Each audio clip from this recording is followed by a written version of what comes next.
simultaneously imagining that you are dependent upon the choices of a bunch of buffoons and or that you can rely on a bunch of buffoons to steer your life effectively is a rather foolish place to be.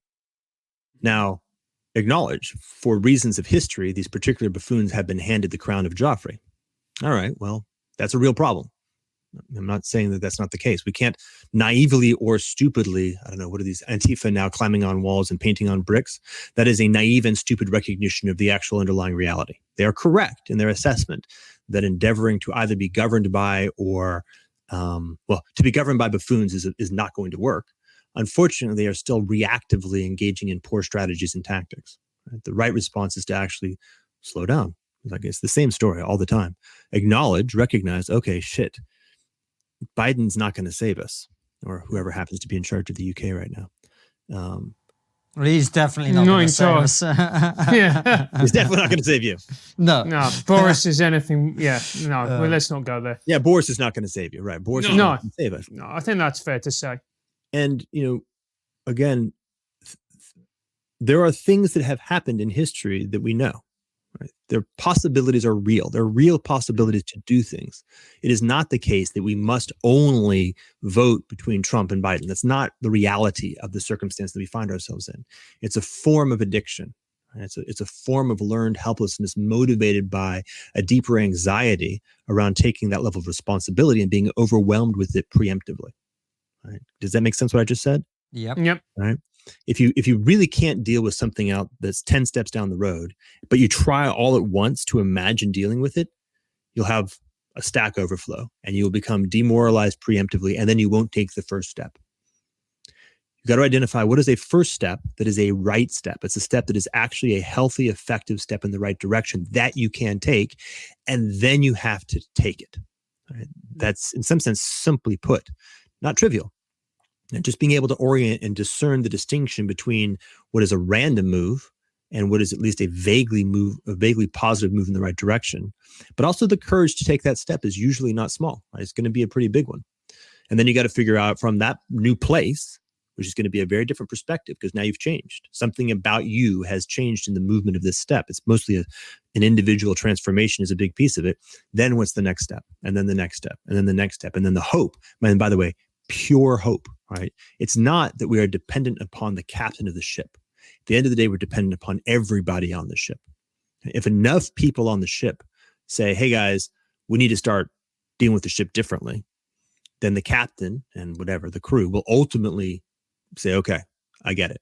Even if it turns out we have to grab them and convince them that they are no longer actually in charge of the ship. This is the weird thing, right? This goes back to that notion of learned helplessness, learned formality. At the end of the day, it isn't the way that it is. Now, okay, next, we can make lots of cool little tactical moves. Yeah, but they have the guns. All right, fair enough, but they aren't even real. Like Boris doesn't have any guns. If he does, he's not very dangerous. He ostensibly can command people who have guns, but those people are people. And there are also, by the way, many, many people. It's not like it's like the army is a thing. Right? The army is a bunch of people. So it's like this. It's a very malleable consciousness raising, but not even consciousness raising, consciousness presencing.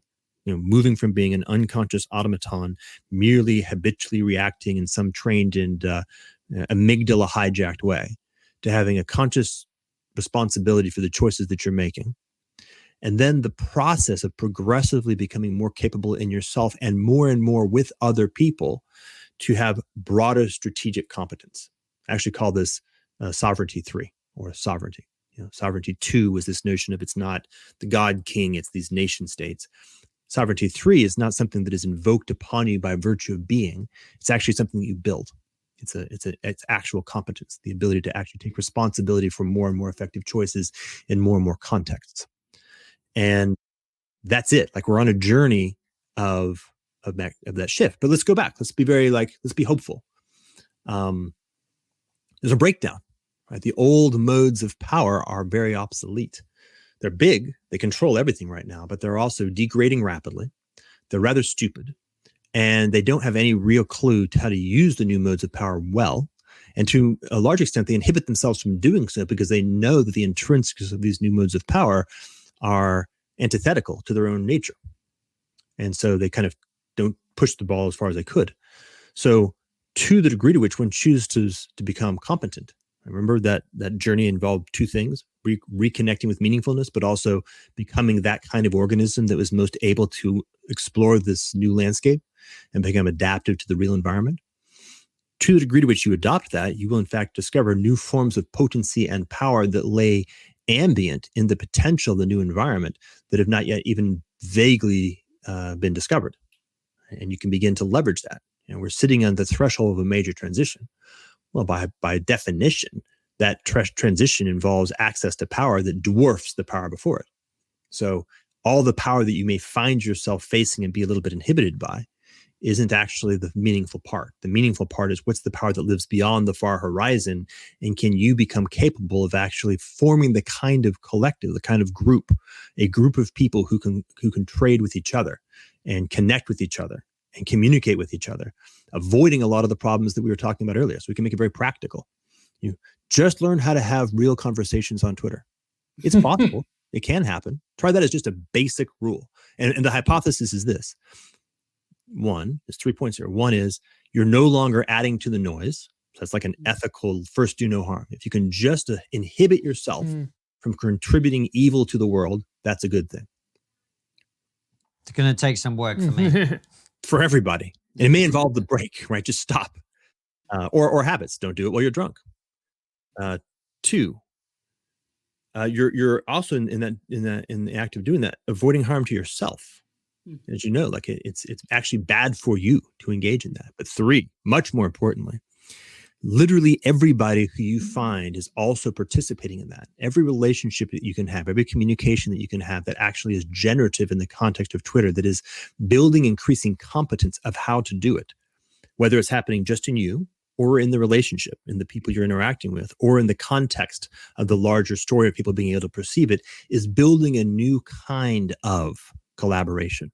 Yeah. That is the discovery, the autocatalytic discovery of what a decentralized collective intelligence that is driven by a wisdom commons, that's a whole bunch of terms, actually looks like. Right? The new form of governance that is simultaneously most adaptive to the new environment, but also generates the most positive use of that power without killing everybody.